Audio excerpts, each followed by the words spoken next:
जय श्री कृष्ण। जय श्री कृष्ण। महाराज परीक्षित भगवान सुखदेव जी से कहते हैं, भगवान आपने हमें सूर्यवंशी और चंद्रवंशी राजाओं के वंश का वर्णन तो बहुत विस्तार से बताया, लेकिन अब हम उस महान आत्मा भगवान श्री कृष्ण की जीवन लीलाएं सुनना चाहते हैं कि जिनका अगर कान रूपी दोनों से ग्रहण किया जाए तो आदमी का उद्धार हो जाता है। इतनी प्रिय होती भगवान की लीलाएं, और उनकी वो बात याद आती है कि महाभारत का युद्ध जिसमें भीम जैसे विश्व जैसे महान महान योद्धा थे, और उसको भगवान श्री कृष्ण की कृपा से वो हमारे परदादा ऐसे ही लांग गए जैसे ये बछड़े का जो खुर को कोई आदमी साधारणता से पार कर जाता है।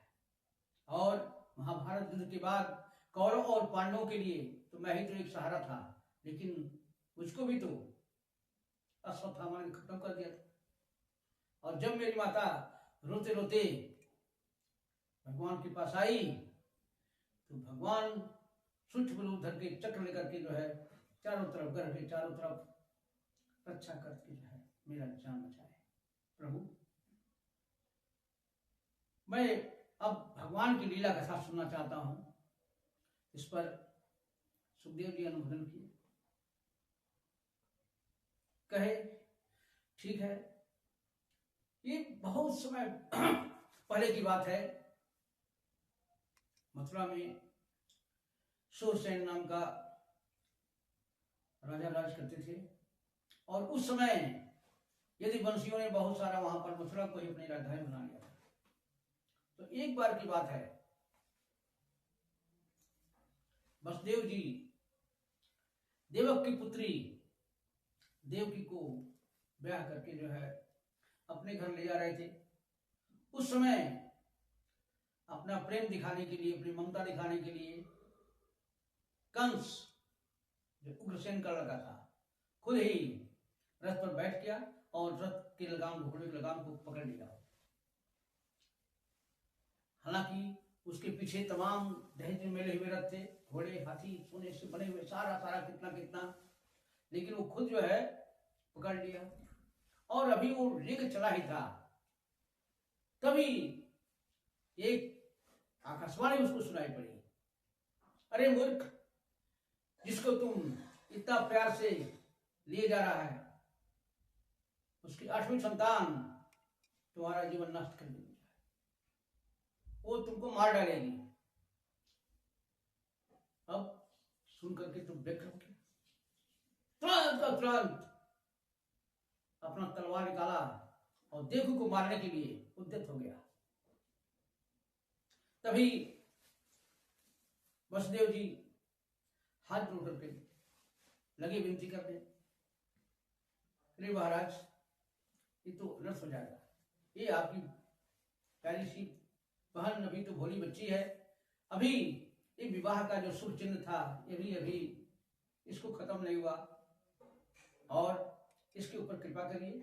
और जब जीव जो है दुनिया में आया है, तो जब उसकी मृत्यु होगी तभी होगा, तो चाहे अभी हो जाए चाहे 100 साल बाद हो, लेकिन मनुष्य को इसमें कोई घबराने की बात नहीं है। और इस प्रकार आप भोज वंश के जो है अग्रणी हैं, आप अपने कुल के गौरव हैं, और कृपया ऐसा मत करिए और इसको छोड़ दीजिए। लेकिन कंस तो एकदम उद्धत था, वो असुरों का साथी हो गया था। तो इतना करने के बाद लगा कि ये मानेगा नहीं। तब फिर उन्होंने विचार किया कि इस समय इस मृत्यु को टाला जाए। तब कहे ठीक है, मैं आपसे ये वचन देता हूं कि जो भी संतान होगी मैं आपको ला के दे दूंगा, आप उसको मार दीजिएगा, आपको इससे कोई खतरा है नहीं। तो जानता था कि वसुदेव जी बहुत सत्यवादी हैं, ये अवश्य करेंगे, तो उसने जो है उनको घर जाने लगे। अब अपने वचनानुसार वसुदेव जी जब प्रथम बालक हुआ लेकर आए। अब उस समय कंस के मन में थोड़ा देख करके दया भी हुआ और मुस्कुरा कर कहा कि वसुदेव जी इस बालक को ले जाइए, ये छोटा सा नन्हा बच्चा क्या करेगा हमारा। और आकाशवाणी ने तो हमको कहा था 8वां, लेकिन वो जानते थे कि इसका कब मन बदल जाएगा, अस्थिर नहीं है वो। चले वो गए उधर, इधर नारद जी टपक गए।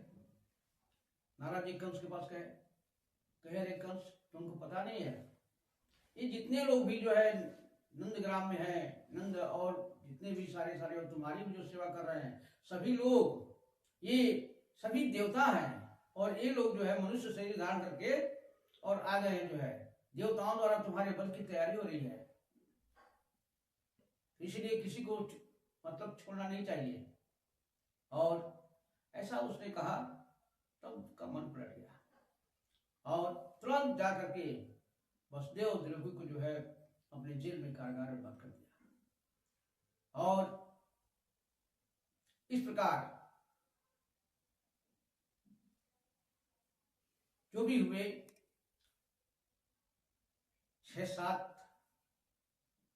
और हर बार वसुदेव जी लाते और कंस जो है उनका जान ले लेता, उनको मार देता। आज की कथा इतनी होती, फिर कभी लेंगे। जय श्री कृष्ण, जय श्री।